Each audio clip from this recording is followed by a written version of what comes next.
This is dude on YouTube named Byron Blake. We about to react to two of bro's videos.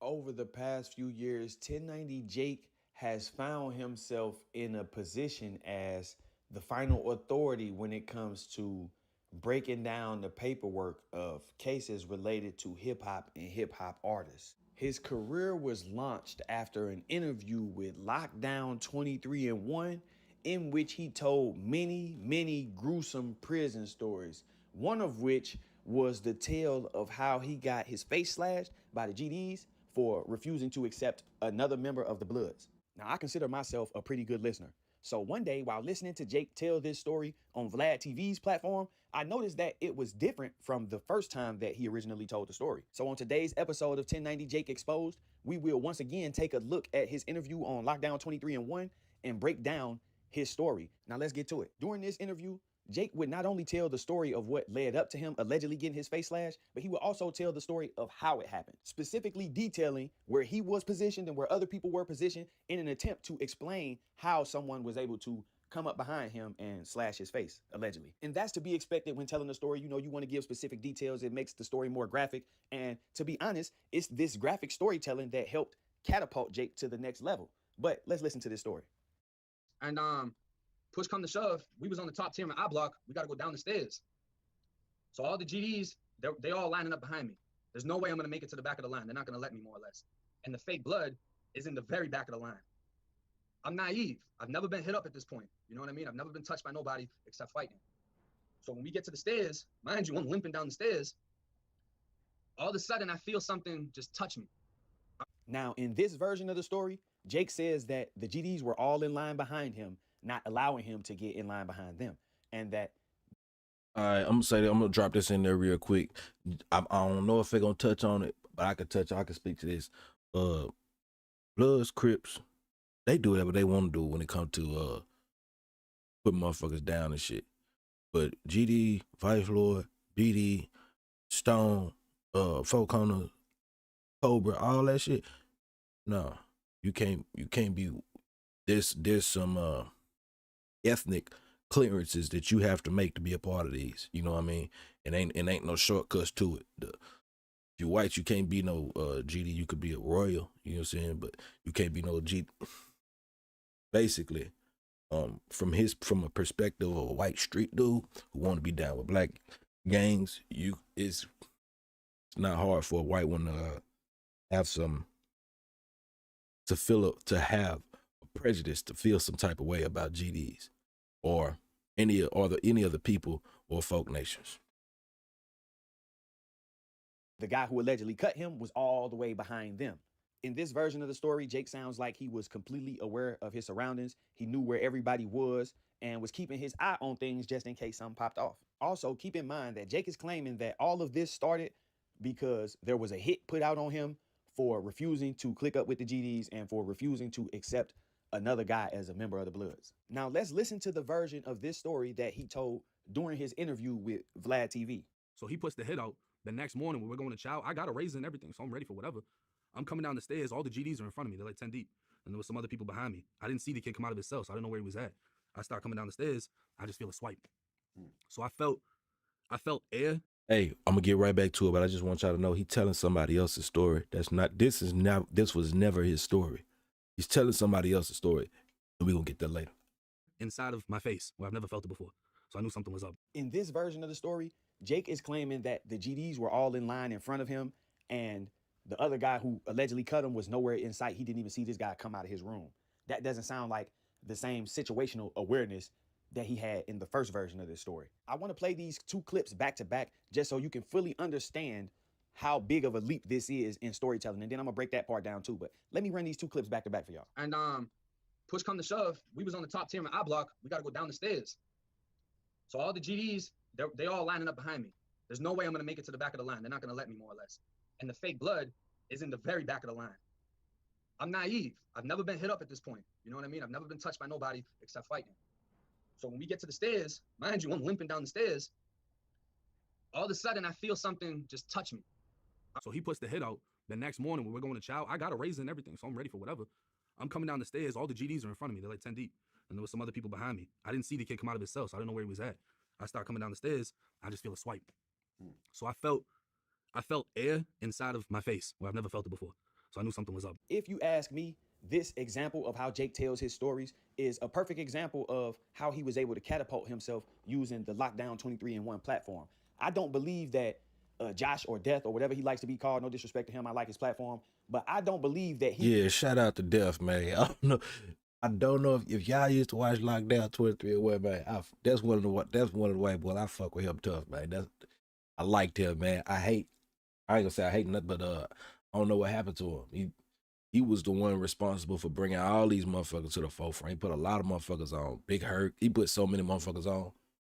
And I salute that for him. This ain't about that. This is about how 1090 Jake used his platform to manipulate him and the internet. was facilitating these lies. I believe that Jake had already told these stories. Hey, and again, if y'all ain't already subscribed to Byron Blake, man, check him out. Bro, he don't just be on 1090 Jake. He be on a lot of real shit, but he breaks shit down. He gets the details. Fuck with him. Once before to somebody, and they had questions that made him change certain details in the story, such as him saying that all of the GDs lined up behind him and that the guy who allegedly slashed him lined up behind them. Anybody with common sense is going to say, well, if you knew these guys had a hit out on you, why would you allow all of them to line up behind you? I believe this is why he took the time out of telling the story to explain to Josh why he allowed them to get behind him. He's saying, oh, I'm naive. I've never been touched before. This has never happened to me, so I didn't think that it would happen. So all the GDs, they all lining up behind me. There's no way I'm going to make it to the back of the line. They're not going to let me, more or less. And the fake blood is in the very back of the line. I'm naive. I've never been hit up at this point. You know what I mean? I've never been touched. How motherfucker not gonna let you be in the back of the line? Hey, yeah. The more you got paid, you got to pay attention when motherfuckers be talking. And I should have had the same level of discernment, but see, yeah. We ain't gonna go down that rabbit hole. Nobody except fighting. If you've ever listened to somebody tell a story, a long story or a graphic story, then you know that at times they will try to give you details that will prevent you from asking certain questions. So I feel like Jake was trying to make sure he filled in that gap of explaining why he would allow people who had a hit on him to get behind him. And at some point, somebody probably said, well, if you knew they had a hit out on you, why didn't you just come out of the cell and pop off? Why would you come out and let all these guys get themselves in positions and basically set this up? Why not just come out and pop off? You a hardcore criminal. You just came from Sumter. Y'all was extorting people and poking people. And I have to... That's kind of, you know what I mean? What you mean they didn't let you go to the back of the line? They didn't let you go where you wanted to go. Well, you know what I mean? You know what I mean? They kind of say it all. You know what I mean? You got to go with your move. Obviously you got to go with your move, but when your move, the method of your move don't seem available, then you got to pivot and make another move. Okay, you go out here and these motherfuckers clearly not finna allow you to get to the back of the line or whatever this shit is. Then at that point, then you know you finna get assaulted and you just being a sitting duck right there. Like I say, at the root of it, this is not his story. This is somebody else's story. While we going through, we just gonna unpack these lies. You know what I mean? Let's go. Say that when you are talking about prison and the prison lifestyle, this is a very logical question. I don't see any convict who knows that there is a hit out on him coming out and just going and getting in line, standing next to the same guys who put the hit out on him. If you holler out you got a hit, when that door rolls, you better be ready for action because a real convict is coming out and getting it cracking. He popping off right there. He's not waiting on it. And I believe that somebody around Jake told him this or had a conversation with him about this, saying, hey, bro, that story don't sound right. This is what should have happened or this is what you should have did. And now he knows that the next time he tells this story, he has to change some things in order to make his story sound more like a real convict story and not like some make-believe fairy tale, which is why he says in the second version, all of the GDs were in front of me and I didn't know where the other guy was, trying to make it sound like, well, I had my eyes on all of them. I had them in front of me. I didn't let nobody get behind me. I just didn't know where this guy was at. Hey, hold on. I don't know if look in the chat. It's Pino dude. I don't know if y'all know who that is, but Pino, I mean, he a snitch according to the paperwork and the shit that was hit the internet and all that. But Pino was the Crip from Florida who he was beefing with, who 1090 was beefing with when he first came out. Because Pino was like, man, you ain't that. All this shit he's saying is a lie. And they got into it for a minute. And next thing you know, Pino popped up there in Boston on him and whooped his ass too on camera on 1090s live. Like I say, he a weirdo. He got his own situations, but he in the comments. It's worth noting. That's all. Because I never saw him come out of his cell. So he puts the hit out. The next morning when we're going to chow, I got a razor and everything, so I'm ready for whatever. I'm coming down the stairs. All the GDs are in front of me. They're like 10 deep. And there was some other people behind me. I didn't see the kid. You can't be ready for whatever. You can't be ready for whatever. And you know it's a hit on you and you gonna get in the middle of the line. You can't be ready for whatever if you know it's a hit on you and you don't get cracking. You don't just get cracking. You know what I mean? But like I say, when we get where we're going, we're gonna find out this ain't even his story. Like I said, this is a premiere. I didn't watch this before or nothing. I'm a little more familiar with 1090 Fakes story than perhaps the audience here, my audience here. Come out of his cell, so I didn't know where he was at. In my opinion, Jake was trying to avoid going to Lancaster. Speedboat, he did cop. You right. That did happen, huh? I forgot all about that shit. I forgot about that. See, it be so much deep lore. Motherfuckers be forgetting about this shit. Adam did show that Adam was fucking with the Pinot motherfucker. He sure was. Because, of course, Adam found some white gangster. Man, look, man. That's a whole, maybe we will get there, but I have to collect my thoughts for that. Yeah, Speedboat, I remember that for sure. From Sumter, so he did one of those fake psych check-ins and tried to cut his face, and it didn't work for him. Now, check it. I'm gonna back that up a little bit. Because that cut, when he cut his face, when he tells a different story about how he cut his face to go to the psych, he don't got two face cuts on his face. From where the GDs hit him up and from where he tried to go psych, he just got one. You know what I mean? That'll make more sense here in a second. Out of his cell, so I didn't know where he was at. In my opinion, Jake was trying to avoid going to Lancaster from Sumter, so he did one of those fake psych check-ins and tried to cut his face, and it didn't work for him. Now he has to create some gangster story to go with this face cut that he's taken to this new prison, and that's a defense mechanism. A lot of inmates do that. They show up to a prison and they tell these graphic stories about what they did to guys and have done to guys on the streets.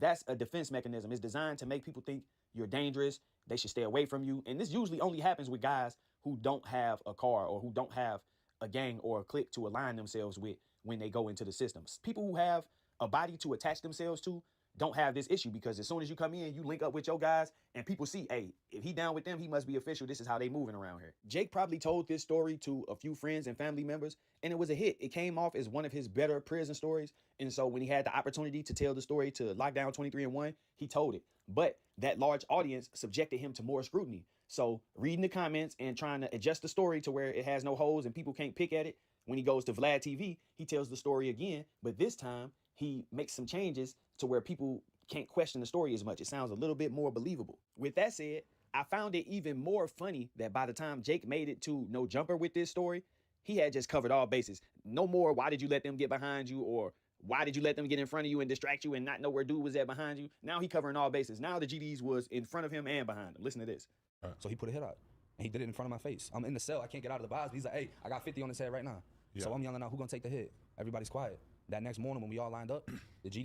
Do that even sound right? I don't know. Piggy, you from the area, from the South. I don't know if you ever been locked up or anything like that. But the idea of a black dude, not even that, participant in a black gang, saying I got 50 on this white boy head, and then the white boy saying, well, who got it? Cause I'm ready right now, and they're playing out like that. It sounds good as fuck. It sounds good as, like, if you're a white boy and you know what I mean, you want to feel empowered, that sounds great. That ain't reality, my boy. And nowhere, it don't even make rational sense. You got motherfuckers that ain't got shit. You talking about he talking about he got a raise, so he ready to go right now? Man, get the fuck out of here. He's had it. The GDs was in front of me and behind me. Crazy, right? So yeah, I don't believe that Josh facilitated this lie. I don't believe that he was aware that Jake was going to come on his platform and lie. He might have caught on during the story that Jake was lying, but still just let him get it off. But I will state that I believe being allowed to lie on a major platform like this boosted his credibility. And as he started to grow his own platform and bring people on who were willing to lie for him and vouch for these stories, it bolstered that credibility even more. So in order to demonstrate that 1090 Jake has no credibility, that he is a person who will tell a story and embellish the story as much as he needs to, as many times as he needs to, in order to make the story sound believable, I don't feel like he is the person that people should be looking to for paperwork breakdowns or to determine if another person is solid or if they're telling the truth and keeping it real or not, because obviously he hasn't been. As a person, your whole fall-in story was cap. Y'all seen, I'm sure most motherfuckers just watch 60 Days In. I think that's what it was called, 60 Days In. But you got a cover story. You got a whole backstory for why you're here and all that shit. That's what that is. This motherfucker came on the you go on the prison channel, the popping prison channel at the time, with this fairy tale, you know what I'm saying? What Jay-Z say, you wrote it in your notebook. You wrote your whole lifestyle in your notebook. Whatever the fuck. But that ain't even you. So how could a motherfucker who came in the door lying be the fact checker or be the proofer, you know what I'm saying, of who's authentic? But you're not authentic. Your whole following was inauthentic. You know what I mean? I think as this goes along, I think it make it it make it deeper. You know what I mean? And his insertion may be even more pronounced or more concerted than even than we ever could have thought, for lack of better words. Person who has been to prison and has been through things in the streets as well, I can tell you that there are certain details of a story that you will never forget, especially when it's a story about something happening to you. In this case, it's a story about Jake getting his face slashed. You won't forget where people were standing when you got your face slashed. You won't forget where the person who did it allegedly came from when he did it, because this is a graphic memory. It sticks in your mind. You relive it over and over and over the moment that situation happened to you. We also have to highlight that it was Jake's storytelling that prompted his career. It wasn't the fact that Jake could find paperwork. He didn't get introduced to the world like that. He was introduced through his storytelling. With that said, it's kind of ironic that your job, so to speak, is telling stories and your claim to fame is telling stories and your stories being really graphic and detailed, yet somehow every time you tell the same story, the details change. If you ask me, I believe that Jake doesn't even realize sometimes that he changes the story, but he's made statements that lead me to believe that he believes his audience is so dumb that they will not catch on to him anyway. If you want to, I'm gonna play that again and I'm gonna say what I gotta say. That he realize sometimes that he changes the story, but he's made statements that lead me to believe that he believes his audience is so dumb that they will not catch on to him anyway. Does that remind y'all of anybody? To be real with you, it reminds me of damn near everybody on this motherfucker. Whack 100, Adam 22, fucking Poetic Flacco, 1090 Fake, T-Rail, Keem for sure, Bucci Bell Brandon, all that's damn near all these motherfuckers. They're so far, they deluded themselves so far to the point that they think that they fans believe this shit. And the crazy part is a lot of them do. A lot of them really do. But that was an interesting point, man. I wanted to play that. I'm gonna clip that and make that short because that resonated loudly. You want to know why I believe that? Just watch and listen to this clip.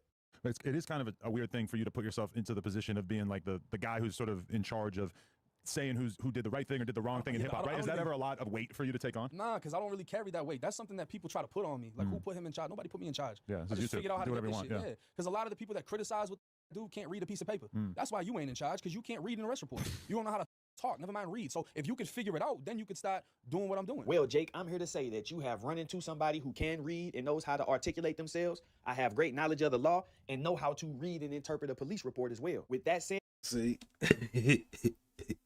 yeah, Jake.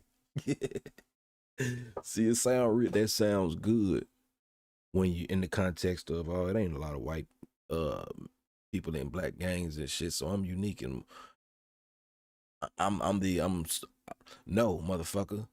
you are a minority in a demographic that is large. Unfortunately, you're a small percentage in that shit, and somehow that convinced you that there wasn't many like you. No, motherfucker. Yeah, it just take time, but and it still it take more time because dude, even though he got 30,000 views and his videos begin, you know what I'm saying, 50, 100K, motherfucker still ain't looking at Jake the right way, you know, because at the same time, you got these rappers who signed to these labels who wind up throwing his name. You know what I mean? It's the plot of thicket, and I don't want to give it away too soon. We want to get there. Well, speak. Wake me up when we get there. I'm not only stating that I believe you are wrong and have been wrong on multiple occasions, but I also believe that you have been weaponizing your platform against certain individuals and companies simply because you have been under the impression that nobody can read and interpret things as well as you or will be able to speak and articulate themselves as well as you. So for the people who question why this 1090 Jake Exposed series exists, long story short, man, Jake issued the challenge and I'm just stepping up. I have documents and videos that can demonstrate that not only have you been lying to the audience, but that you are also a cooperator yourself. You have worked with the police yourself on several occasions that have led to the arrest and incarceration of individuals. When you are ready to have a healthy debate and maybe go over some of these topics and explain things from your perspective and allow me to present my paperwork and explain things from my perspective, I'm open to doing so. But until you address the real issue, which is that you are specifically targeting rappers and hip hop, and you are calling people out for being snitches when you yourself have snitched on multiple people and on multiple occasions, we got to keep this thing going, man. We're going to keep breaking you down and keep pointing this out to the people so that they don't get caught up in the madness that you are trying to create. I'm going to wrap this one up right here. This is 1090 Jake Exposed, the series. Make sure y'all like, leave me a comment, let me know what you think, subscribe to the channel, all that YouTube stuff. It's your boy Byron Blake. I'm out. If you're a fan of hip hop and a fan of rap, make sure y'all go follow, bro. And I did that because this is the type of shit that dude 1090 Jake do. He asked motherfuckers to do, but then he cyberbullying harassment strikes. But make sure y'all go subscribe to bro channel, man. Watch his videos. Like I say, he got some quality content, man. Not just 1090. It's been 1090 lately because of 1090's attacks on actually, we still got to do that. We have to unpack him speaking on Larry Hoover, or how he's been trying to attack our elders. So should we go? We'll go this one. and so on today's episode, But bear with me real quick, y'all. I got pissed like a racehorse. But though, be right back with y'all. Give me 1 second.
Appreciate y'all, man.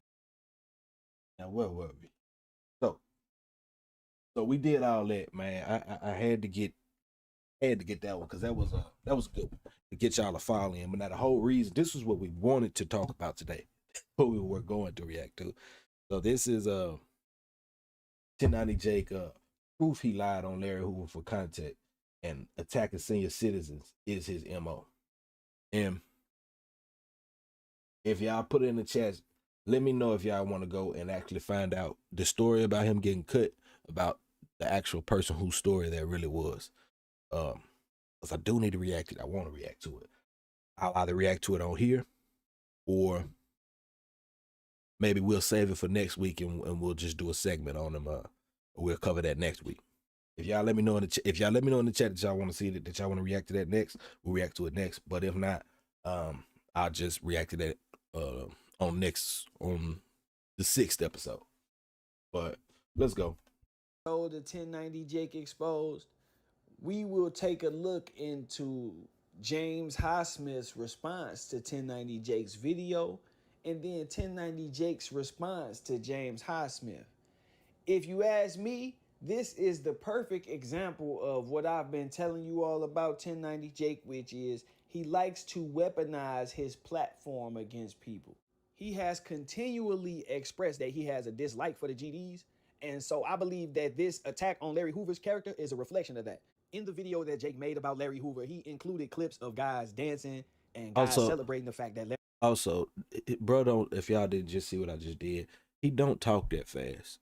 I just got the playback speed sped up so we don't be here too long, and we can just get the information. But bro don't talk that fast.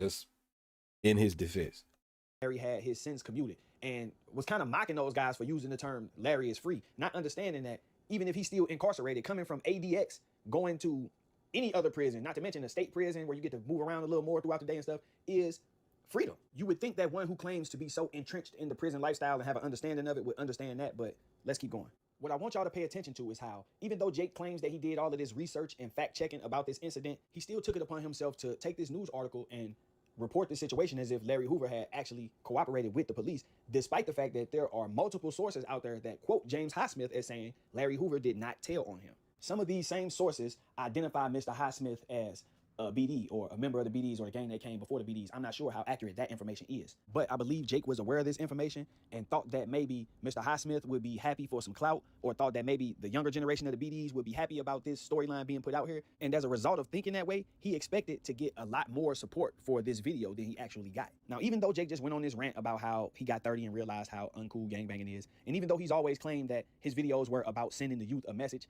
in this video about Larry Hoover, he actually sounds like he is giving Mr. Highsmith praise for going into the school and shooting Larry Hoover. Larry Hoover got shot on his first day of school. He was most likely a senior since he was 18. 2 rival gang members walked into school and shot him in front of the principal's office. That's some gangster shit. This doesn't make you look at... Hey, now, like I say, man, y'all remember what I said about him and about why white blood allegedly wouldn't like GDs. Like I said, go back to the roots of it. Go back to this time period, man. The American black gangs, they all have rich histories. And for better or for worse, I'm not here to make it like these are just all positive movements and no shit like that, because that's the farthest thing from the truth. However, there were some significant men that were part of these movements, these nations. Very significant, very important figures, elders at this point. And when people like this guy, you know what I mean, who does what he does, and like I said, and I pause because, yeah, if you're trying to frame it like, that was gangster shit they did, just pay attention to it. And I just remember, this the same dude who, a few months ago, after what was it, Big Meech, or was it 03 Greedo? One of them motherfuckers he told on, he got pushed back from it. He said, man, well, I'm gonna stop doing that. I'm gonna stop doing this type of content because this type of content don't get me, it ain't getting me nowhere. And then he went on to say he gonna stop claiming blood. Bro, we got a lot to unpack with him, but that's not what we're gonna do here. So let's get back on track. Chicago, like, holy like that forever. This was in the 60s. They're walking in schools with guns and popping off in the hallway. Like that in the 60s. But instead of You hear this shit? Y'all hear this shit? This shit is. They love black trauma as a motherfucker. They be entertainment. You know what I mean? They get a rise out this shit. You know what I mean? It'd be like an energy drink to them. the people in the youth from the city of Chicago being happy that he had spoken about them in this light and focusing on that, everybody came to the defense of Larry Hoover, including the person who he was accusing Larry of snitching on, which is Mr. James Highsmith. By coming out so fast and addressing this situation and debunking the theory that Larry Hoover told on him, Mr. Highsmith disrupted Jake's bag. Larry Hoover's name was dominating the headlines on this day. And pretty much this week, everybody was talking about this situation. So you got to think there's probably hundreds of millions of views being generated off of this topic. Jake expected to at least get 1 million views off of this video, in my opinion. The timing of it, the way it was dropped and titled, the promotion as far as Nojumper and all of these different blogs posting it, he expected to get 1 million views off of it, or for at least for it to be big. And Mr. Highsmith coming right out and debunking it not only slowed down the revenue, but it also damaged 1090 Jake's credibility. So what does 1090 Jake do? He responds by calling Mr. Highsmith a snitch and attempting to damage his credibility, basically attempting to weaponize his platform against Mr. Highsmith now that he has debunked the theory that Larry Hoover is a snitch, instead of just coming out and saying, hey, I got that information wrong. I went off the article, but the guy who was actually involved said that it's not true. The ironic thing is that Jake says in his video that he only wants to hear from somebody who was there or somebody that's directly tied with Larry Hoover in regards to this situation. Now I'm going to say this. Hey, Piggy say 1090 not safe. And you know what? You 100%. So I ain't gonna say you right. You know you right. But that's the scary part, and that's what and I feel like that's a part of it. That's a piece of the plan. You know what I mean? There's layers to it. If even on a base level, like I say, if he can get the people to feel like, not the people, if he can get hurt, or the threats, or all of that type of shit, that would reflect Larry Hoover's influence. You know what I'm saying? Which will reflect his impact on society, or if he's a danger or not. So it's like a double-edged sword. So you're right. You know what I mean? You're right. But the facts is, yeah, the fact that he ain't safe and he playing on that and he trying to break the, and he's antagonizing that is because he trying to, it's like a PC move. He playing in motherfucker's face. He like, yeah, look, Larry Hoover got power. Motherfuckers would come kill me just for speaking on this, just for making an internet video about it. That's why it's extremely important for motherfuckers to just not do that. Not do that. What going on, Gunner? First and foremost, and with all due respect, if you weren't born in the 50s or the 60s or are a direct relative of Larry Hoover, I don't give a what you have to say. But at the same time, he seemed pretty confident that this was. Why he don't care? Matter of fact, who gives a fuck with? Yeah. But we getting there. His time's running up. In fact, proof that Larry Hoover Motherfuckers getting found out. What's done in dark come to the light, and it just take time. was a snitch, and there was not anything that anybody would be able to say to get him out of this title and this label that come with this This situation. man was a certified smacker, leader. But unfortunately, if you go by the paperwork, he's also what? He'd be considered a snitch, right? He identified the 2 people that shot him, and they were rival gang members, and the police went to their house and got them. Now, he wasn't the only one that identified them, but he did. And there's nothing that can really, there's not an excuse for that, you know what I mean? There's nothing that somebody can say that's like, because people will say all types of things to snitching that's way less than what this is. Imagine how Jake was feeling after saying all of that and basically confirming that Larry Hoover is a snitch just for the guy who actually did the shooting to come out and say, no, he didn't tell on me.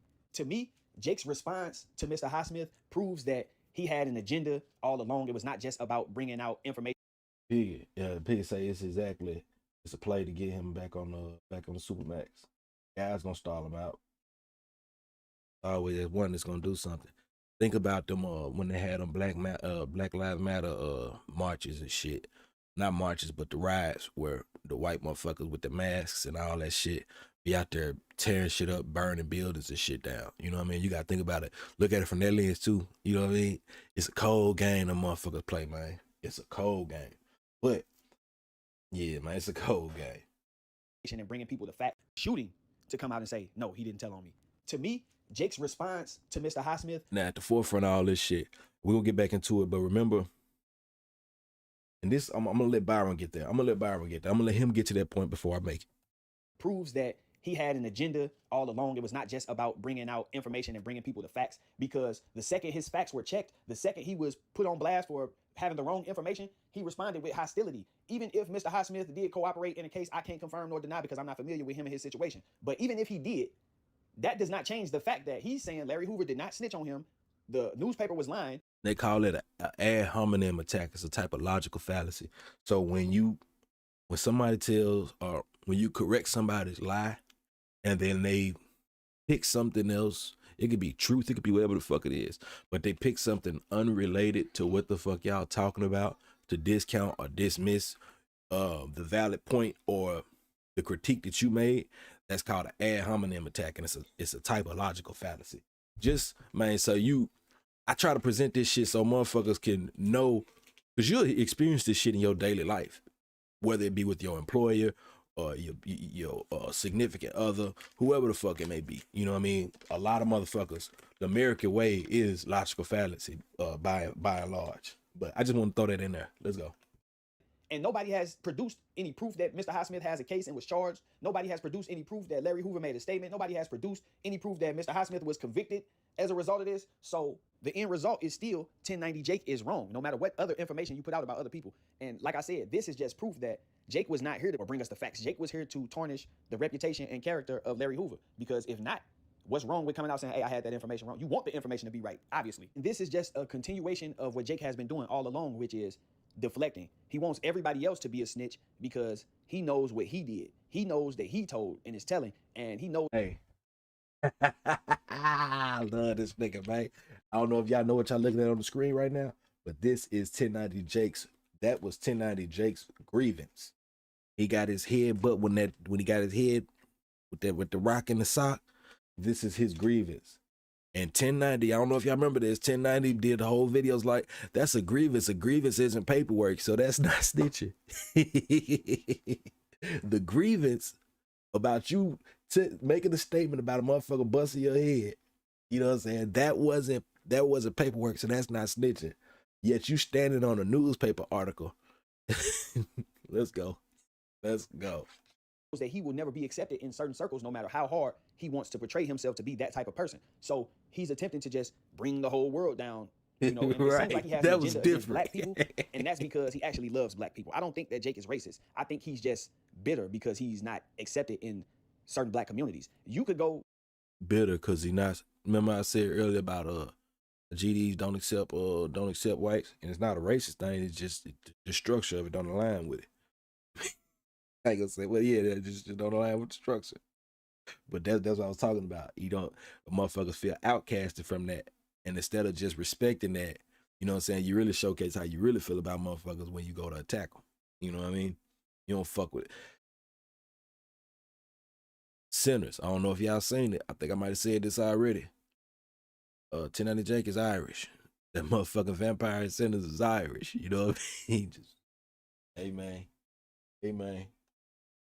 around some black guys who skateboard and rollerblades, and you fit in just fine. Instead, you want to come to the trenches and try to fit in with the guys who got bodies and hustling and stuff, and that's not your crowd, bro. It's not your crowd. People can sense it a mile away. So because he's not being accepted into those type of circles, then he just continues to attack the people that he believes people in those circles idolize. He believes that guys who live like that idolize Larry Hoover. So, okay, they won't accept me. They calling me a snitch. Let me show them Larry Hoover is a snitch. It's been proven that this is his ideology. So for him to continue this claim against Larry Hoover after dude has already spoken and said that it's not true just proves that he don't care about the facts or right or wrong. He just don't like who he don't like, and he weaponizing his platform against him. With that said, man, I'm gonna wrap this up. I really just wanted to address this situation because I see everybody posting that 1090 Jake responded and called Mr. Highsmith a snitch, and I know everybody don't really do investigative journalism and stuff like that, but it should be pretty obvious that Jake is just trying to keep this content game going. The more people post, oh, now he said Highsmith was a snitch, that makes it like the Larry Hoover situation still isn't resolved. When in reality, it don't matter if Mr. Highsmith told or whatever. He said Larry didn't tell on him until you produce some paperwork proving that. That's the end of that. So I don't want people to allow him to manipulate his way out of this situation, and then we look up in 2 weeks from now,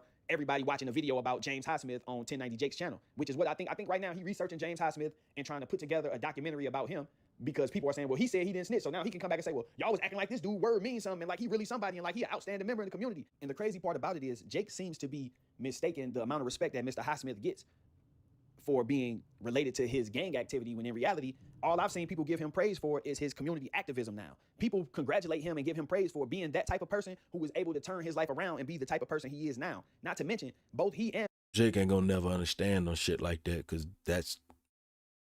he doesn't fuck with that part of our culture. You know what I mean? You got your, like I say, when you deal with your whites who only fuck with black culture for the degeneracy or the illegitimacy aspects of it, those are racist. You know what I mean? They're your friends, they all that shit, but they are only there because they feel so low of themselves that they think less of us. And they think so low of themselves that it's easier to try to meet the standards of what they consider to be black than to try to meet the standards of being white. You get what I'm saying? It's some sick shit. You know what I mean? And it exposes itself in these moments when motherfuckers, like, when your former members that are influential or activists or motherfuckers is trying to help the community. See, people like 1090 Jake, they don't even believe in words like activists unless it's in the framing of like some prison reform or some shit that goes along with what he's in, with what the realm, what he's promoting, that ideology. So he'll honor that. But when it comes to like to black rights or how motherfuckers, all that, our issues, the real cultural issues, he don't got no ties to that. There's no ethereal cords. There's no attachment to that shit. So he don't give a fuck about that shit. So he ain't got, when motherfuckers say that what he's known, James Highsmith is now known for his activism and for his positive work in the communities that he don't know that. He can only assess the shit from what he knows our culture to be and shit. Because that's all he want our culture to be. That's why when he say, "Oh, I'm done being a blood," because Bloods is broke and all this shit. And we're gonna get there. I said we was gonna do it on the next one, but I'm not gonna make this no 1090 Jake channel. So we're gonna get him squared away all in one day. We're gonna do this last after this, we're gonna do this last reaction to get to the bottom of who he stole his whole identity from after this. And then we're gonna get off his ass. We rounding up. I know we got backonfigg in about an hour, and I better hurry up because I know motherfuckers gonna be gone. Let's wrap this up. We're gonna get to this last one, and then we're gonna be quick because 4Extras ain't got a lot of content out just yet since his new release. But we can talk about that nasty ass Jordan jumpsuit he had on, and it's a couple components of that shit, and then we're gonna wrap it up for the day, man. But let's go. Blood Gang Bubba Sparks. Biggie. Mr. Hoover are senior citizens. Mr. Highsmith was in his mid-40s 30 years ago. These are guys who are over 70 years old that you are targeting and calling snitches and assassinating their character and their legacy based off the fact that you have been being called out for about 6 months now for being a snitch with documentation. You have no way to respond to that, refute it, debunk it without changing your story that you've already told us. And if you change your story, then you know what that means. So you are attempting to go at these other guys and put them in that same boat in hopes that that will draw some attention off of you. But instead, it's just highlighting. Hey, one request. Let me get the more you one request. When y'all, if y'all go follow and subscribe to anybody that I sent y'all to go subscribe and follow to, make sure you leave a comment over there telling them where you came from, so a motherfucker know that when I do react to that shit, it's not a parasitic thing. We actually feeding shit over to where it need to be, getting light on motherfuckers.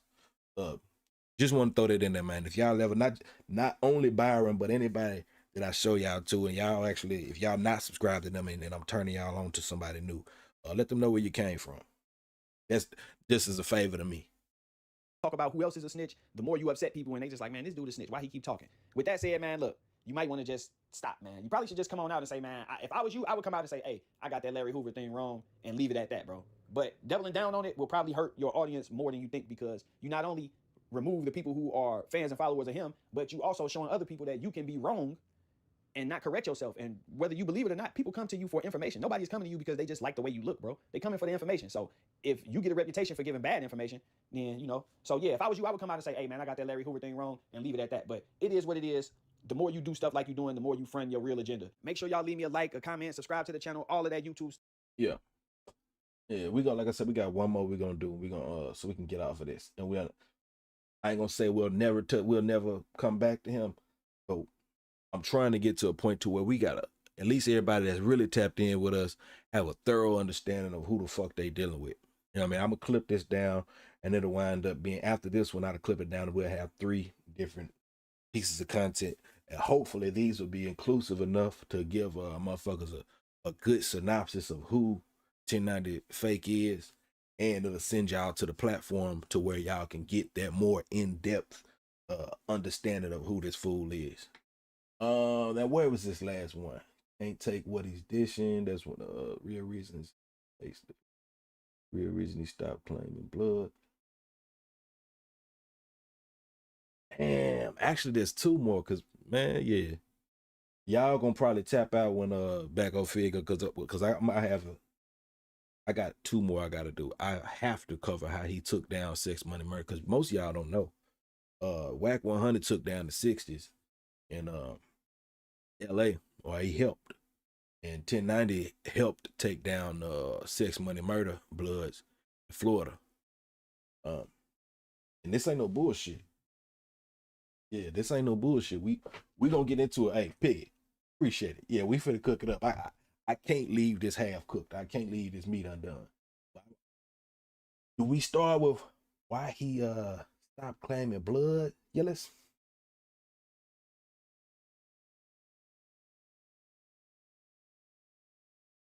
We're gonna try this quick one. Yeah, you know what, Piggy, you right, Piggy. I'm finna go on here and cook this month. It might be 3 more. Cause it's like, we need to talk about him, how he took down Sex Money Murder. We have to talk about that. We have to talk about why he stopped claiming blood, even though that kind of go together. And then most importantly, we have to talk about whose identity he's out here portraying. Because his whole character is somebody else. He's brought on this platform. Just hang there, man. If y'all there, we gonna get there. If not, there'll be some clips up later with the full shit. But let's go.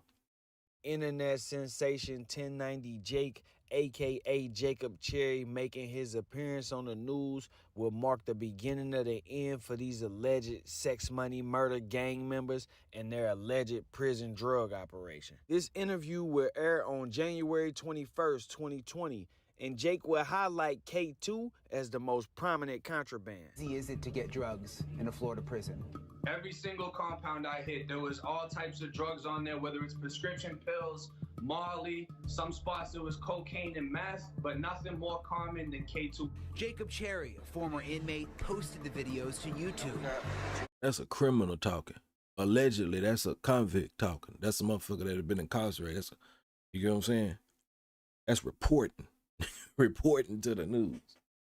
Less than 2 weeks later, on February 3rd, 2020, the Florida Department of Corrections was springing into action, performing a mass shakedown at Santa Rosa Correctional Institute. According to a Florida Department of Corrections press release, they were taking this information seriously and will be using the videos to initiate an investigation and identify the inmates and facilities involved. This investigation would unveil that one of the facilities recognized in those videos was Santa Rosa Correctional Institution. While performing this mass shakedown, correctional officers will find 2 contraband cell phones in a mop closet. Those cell phones will reveal the existence of a relationship between correctional officer Jana Wood and this inmate, who the Florida Department of Corrections has recognized as a 5-star general for the Bloods.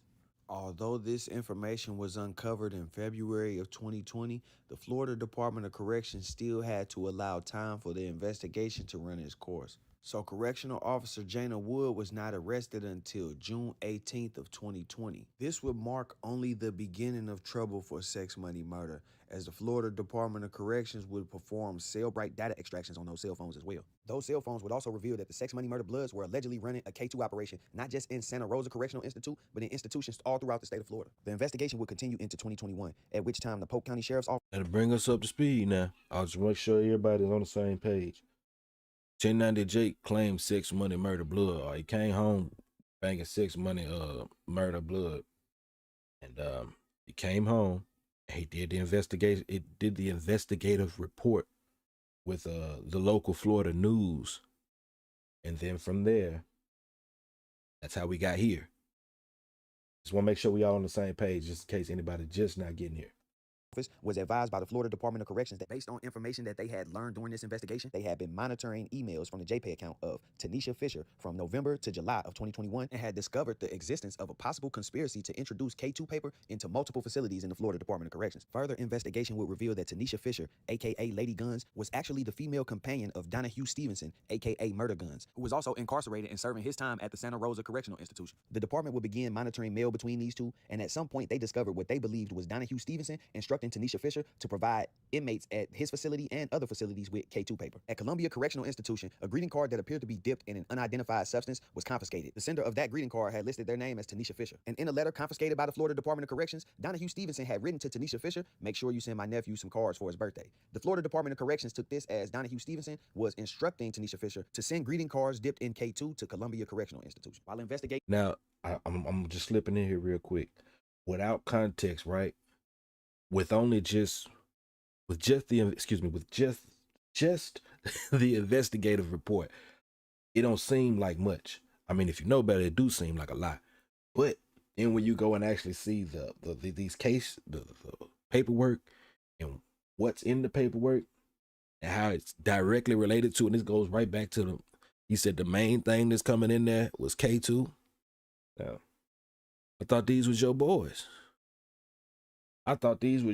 And then, oh my God, he came home, and once he got on, blew up, he really was around the higher ups of these motherfuckers, man. Stay tuned, man. I don't think this shit is over. I think we got a long ways to go. Not today. I mean, I think there's more to come. Tanisha Fisher, authorities learned that she was close to the alleged commissioner of sex, money, murder in Florida, Hernando Thompson. They also learned that Tanisha Fisher was the first lady of sex, money, murder in Florida, aka the leader of the female faction of sex, money, murder. The investigation will reveal that, among other things, her title as first lady required her to collect dues from members on behalf of the gang. It would seem as though Jake had finally accomplished his mission. I was trying to shed light on inmate deaths in the system and how many overdose deaths were being reported as natural or accidental. I was sent videos by current prisoners who couldn't get the message out, so I used my platform to be their voice. And the Florida Department of Corrections. Yeah, that's right. Man, see, and then a motherfucker will do a video and throw his narrative on it to make it seem like he doing some shit in favor of the inmates. The inmates told you that the K2 was the problem in there. That's what the inmates that's the message they trying to get out. That they got corrupt police, the corrupt guards and shit that they are working with, running operations with, where they get money with these motherfuckers. That's what the inmates wanted you to expose. Let's go. Had responded by bringing racketeering charges against the Sex Money Murder Bloods, alleging that Sex Money Murder and his members had conspired to introduce K2 into the Florida prison system, which was the specific drug that 1090 Jake had named as the most prominent throughout all of the compounds in Florida. How easy is it to get drugs in a Florida prison? Every single compound I hit, there was all types of drugs on there, whether it's prescription pills, Molly, some spots there was cocaine and meth, but nothing more common than K2. Jacob Cherry, a former inmate, posted the videos to YouTube. This would not mark the end of trouble for Sex Money Murder, as while investigating Tanisha Fisher and discovering that she was responsible for collecting dues, detectives would then subpoena her Cash App records, at which point they discovered that she had received payment from a guy who goes by the name of Big Jit, aka Gene Rowe. Big Jit had only recently been released from the Florida Department of Corrections in 2019 and was allegedly a documented high-ranking member of Sex Money Murder. So when investigators saw his name pop up, they knew exactly who it was. They would use this information to subpoena Big Jit's Cash App records, which would reveal that he had also collected money from other members to send to Tanisha Fisher. This would lead to the investigation of a new circle of alleged Sex Money Murder members. And in 2025, Broward County Sheriff's Office would announce that they had brought an indictment against alleged Sex Money Murder members who were stationed almost 3 hours away from Polk County, where the first round of Sex Money Murder indictments had came from. A total of 10 members were indicted this time around. Most notably, Andrew Mariano, the guy that they've had plastered all over the news for the past couple of weeks, identified as a leader among Sex Money Murder. Ain't that something? Big. 60 days in like a motherfucker. He's 60 days. That's what I was saying. That's this whole 1090 Jake, this big blood, all that shit that he coming out here with and putting out there. All that shit was a part of the 60 days in his backstory shit. But we gonna get there. I don't know if I think we gonna get there on the next video. We gonna get there. We gonna get there. The 10 o'clock news. This suspected leader of a notorious violent gang in Florida has been captured in Hastings thanks to a joint effort by the St. Johns County Sheriff's Office and Broward County Sheriff's Office. Hey, and I hope. Oh, fuck! I was talking. That's who 1090s stole his story from. That's 1090 Jake right there. Who y'all looking at on the screen? Suspected gang leader arrested. If I remember, I could be wrong. If I remember right, well, we about to find out. I think that's 1090. That's the real 1090. The one who got his face slashed and all that shit and went crazy. The big blood, the white blood that turned up on the compound and shit. I remember right, it's him.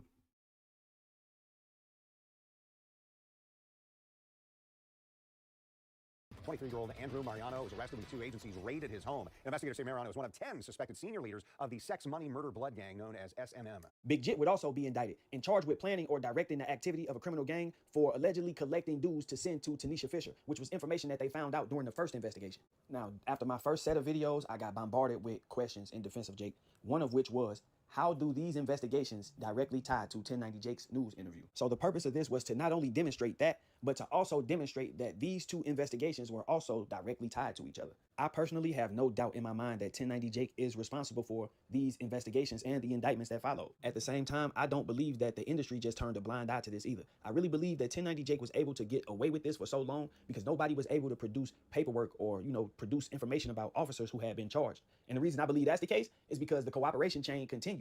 After he tipped, they caught other people and those people started to cooperate, and eventually the authorities had to just wipe the trail. You also have to keep in mind that alerting the public of which officers had been charged and arrested would also be alerting the gangs that they were on to their trail. It's pretty much saying, hey, we got your people. So for the sake of not compromising the investigation and tipping anybody off, they decided to keep everything quiet, which meant that Jake would get to rock out and basically go undercover, posing as a member of the Bloods. Yet one could argue that he is single-handedly responsible for the largest operation to take down the Bloods in Florida history. I also believe that Jake was awarded and afforded certain types of opportunities in exchange for keeping quiet himself. At the end of the day, for anybody who may question what I do or what I say, the audio, the video, the paperwork, it's all self-explanatory. On that note, I'm gonna wrap this up. Make sure y'all like, comment, subscribe. Hey.